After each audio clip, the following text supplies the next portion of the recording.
statement bahwa anggota Dewan ini mengatakan kalau versi film ini bertentangan dengan ajaran agama Islam. Mungkin dia kurang belajar agama Islam sendiri.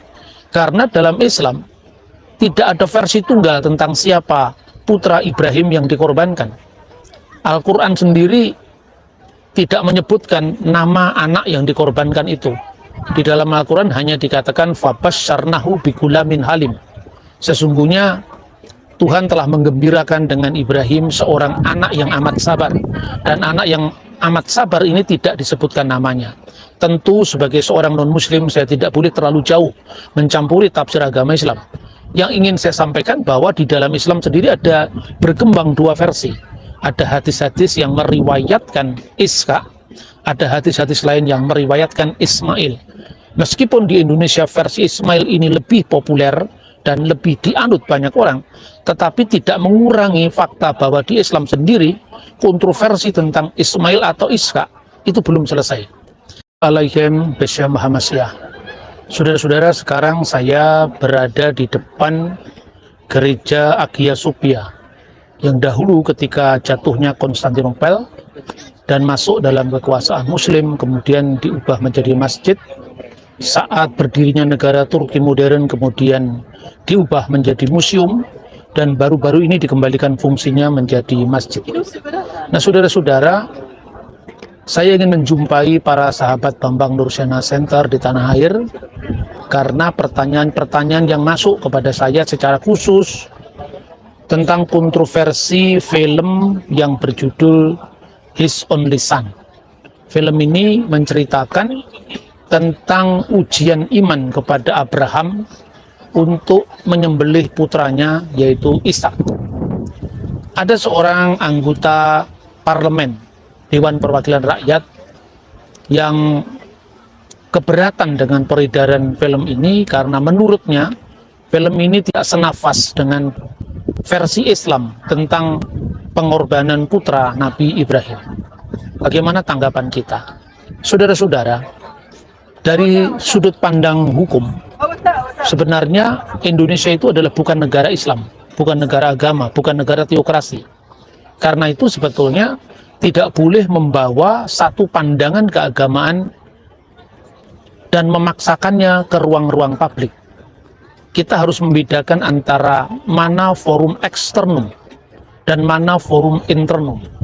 Setiap warga negara berhak untuk mengekspresikan keyakinannya, apalagi hanya berhak untuk mendapatkan tontonan yang sesuai dengan agamanya. Maka sebetulnya statement dari anggota dewan yang menuntut agar film ini ditarik dari peredaran itu sesungguhnya merupakan tuntutan yang bodoh dari sudut pandang hidup kebangsaan kita yang bernafaskan Bhinneka Tunggal Ika dan dasarnya adalah Pancasila, yang jelas bukan negara agama tetapi juga bukan negara sekuler. Bukan negara agama artinya Indonesia tidak didasarkan atas satu agama tertentu seperti sistem teokrasi. Bukan negara sekuler artinya dalam penyelenggaraan negara kita tidak boleh mendepak sama sekali kita tidak boleh mendepak sama sekali asas-asas spiritualitas yang bersifat multi agama, multi keyakinan untuk menyelenggarakan Indonesia yang adalah sangat majmuk ini. Itu pertama dari sudut pandang hukum. Karena itu dalam konteks demokrasi, tuntutan yang semacam ini membahayakan kehidupan demokrasi. Yang kedua adalah mengenai statement bahwa anggota dewan ini mengatakan kalau versi film ini bertentangan dengan ajaran agama Islam. Mungkin dia kurang belajar agama Islam sendiri. Karena dalam Islam tidak ada versi tunggal tentang siapa putra Ibrahim yang dikorbankan. Al-Quran sendiri tidak menyebutkan nama anak yang dikorbankan itu. Di dalam Al-Quran hanya dikatakan fabasyarnahu bigulamin halim. Sesungguhnya Tuhan telah menggembirakan dengan Ibrahim seorang anak yang amat sabar. Dan anak yang amat sabar ini tidak disebutkan namanya. Tentu sebagai seorang non-muslim saya tidak boleh terlalu jauh mencampuri tafsir agama Islam. Yang ingin saya sampaikan bahwa di dalam Islam sendiri ada berkembang dua versi. Ada hadis-hadis yang meriwayatkan Ishak, ada hadis-hadis lain yang meriwayatkan Ismail.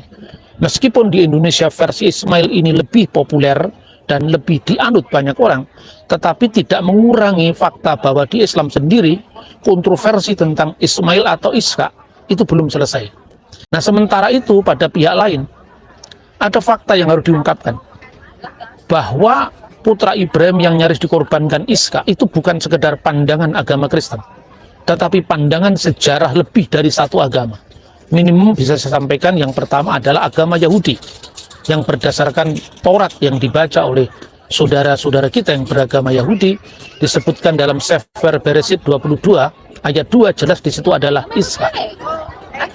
Naskah kuno manapun menyebut itu adalah Ishak. Misalnya, naskah yang paling kuno yang ditemukan di gua keempat yang dikenal dengan naskah-naskah Laut Mati atau The Dead Sea Scroll, dalam tayangan saya beberapa minggu lalu sudah saya buktikan bahwa di situ terungkap bahwa yang nyaris dikorbankan adalah Ishak. Sampai naskah Masoretik yang menjadi standar dari naskah terlengkap dari abad 9 Masehi sampai abad ke-11 itu adalah Ishak. Ketika kekristenan mewarisi Taurat yang sama ini, yang kita sebut dengan Perjanjian Lama, tentu Taurat dengan kitab nabi-nabi dan kitab-kitab suci yang lain, itu juga dikatakan Ishak. Ada satu komunitas keagamaan yang lebih tua lagi, yaitu orang-orang Samaritan atau orang-orang Samaria. Di sana juga mereka memiliki Torah Somron, Taurat Samaria. Di situ juga disebutkan Ishak. Artinya naskah Laut Mati dalam bahasa Ibrani, naskah Masoretik dalam bahasa Ibrani. Naskah Laut Mati berasal dari abad kedua sebelum Masehi. Naskah Masoretik berasal dari abad 10 setelah Masehi. Dan naskah Samaria itu satu komunitas keagamaan yang lebih tua lagi, meskipun naskahnya tentu tidak setua komunitas yang kita kenal. Itu juga disebutkan Ishak. Dalam Kejadian pasal 22 ayat 2 dikatakan, Khahna et bineka et yehidika aser akhabta et yitsak wilehleka el eret hamuria.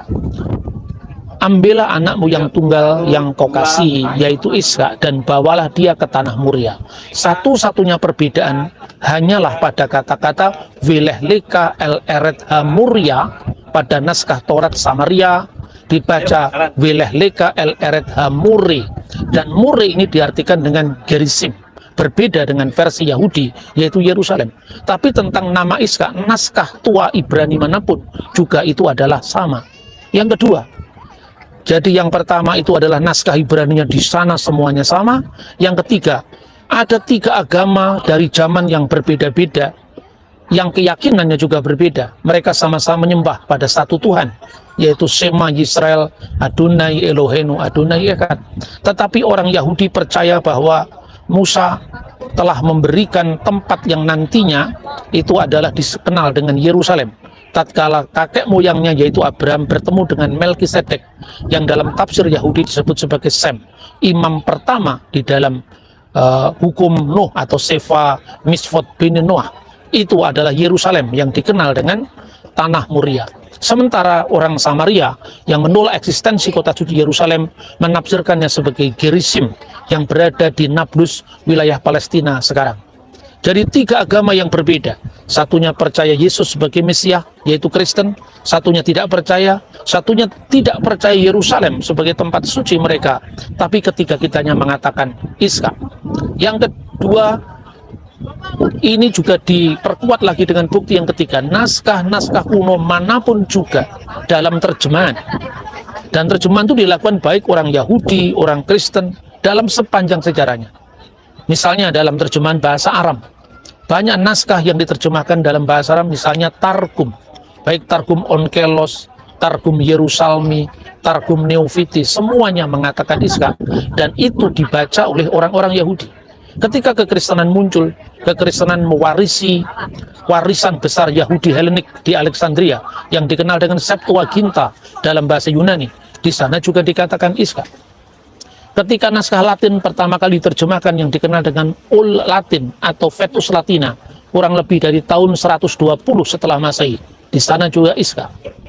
Lalu naskah di dalam bahasa Aramaik tapi terbitan Kristen, misalnya Old Syriac, Vetus Syria, dan satunya lagi Pesito atau Pesita, di sana juga dikatakan Ishak. Jadi artinya problem ini bukan problem agama-agama kuno dengan naskah-naskah kuno yang usianya ribuan tahun, tapi sesungguhnya adalah problem dalam umat Islam.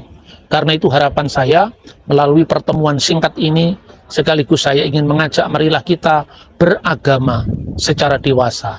Kita tidak boleh memaksakan sudut pandang agama kita, apalagi di ranah publik di mana Indonesia itu adalah masyarakat yang sangat majemuk, dan para leluhur bangsa ini telah mewariskan kepada kita sesanti Bhinneka Tunggal Ika, berbeda-beda tetapi satu. Nah saudara-saudara, karena itu pemaksaan pandangan agama tertentu ke ruang publik ini benar-benar bertentangan dengan nafas Bhinneka Tunggal Ika dan Pancasila kita sebagai dasar negara. Bung Karno ketika genting-gentingnya agresi, ketika Belanda masih terus mengincar kedaulatan Indonesia yang baru diproklamirkan pada tahun 1945, ketika itu di Jogja, Bung Karno sempat masuk ke satu gereja GPIB yang disebut GPIB Margoyudan. Dalam catatan media saat itu, Bung Karno sempat mengemukakan harapannya kepada masyarakat Indonesia yang baru merdeka. Apapun agamamu, Islam, Kristen, dan agama Hindu, Buddha, tetapi sentosakah engkau dengan pilihanmu masing-masing. Artinya, memilih Kristen, memilih Islam, memilih Hindu, memilih Buddha, itu adalah urusan yang sangat personal. Tetapi negara tidak bisa didirikan di atas satu agama tertentu. Itulah hakikat daripada pilihan kita, ideologi negara, dasar negara kita, yaitu Pancasila yang dibangun di atas fakta kemajemukan masyarakat kita, yaitu Bhinneka Tunggal Ika, sebuah living reality, kenyataan hidup selama berabad-abad, dan itu yang mencirikan keindonesiaan kita. Karena itu saudara-saudara, marilah kita beriman dengan sentosa pilihan kita masing-masing. Sentosakah engkau dengan pilihan agamamu? Jangan meminta bantuan negara untuk nyetop peredaran sebuah film. Setiap masyarakat Indonesia apapun agamanya berhak mendapatkan tontonan sekaligus tuntunan dari imannya. Apalagi film ini tidak hanya berbicara tentang sudut pandang satu agama, yaitu kekristenan, tapi lebih merupakan sudut pandang sejarah agama-agama tua, seperti naskah-naskah tua, mulai dari naskah Dead Sea Scrolls sebelum Masehi sampai naskah terbaru. Tidak ada kontroversi di sana. Selesaikan kontroversi tafsirmu tentang Ismail dan Ishak, dan jangan memaksakan pandanganmu ke ruang publik. Semoga harapan saya dari Istanbul, dari tempat di mana perjumpaan agama-agama besar ini juga pernah terjadi, itu bisa menjadi rujukan bagi kita untuk kita semakin bijak dan arif dalam menyikapi perbedaan. Salam Bhinneka Tunggal Ika, berbeda-beda tetapi satu. Terima kasih.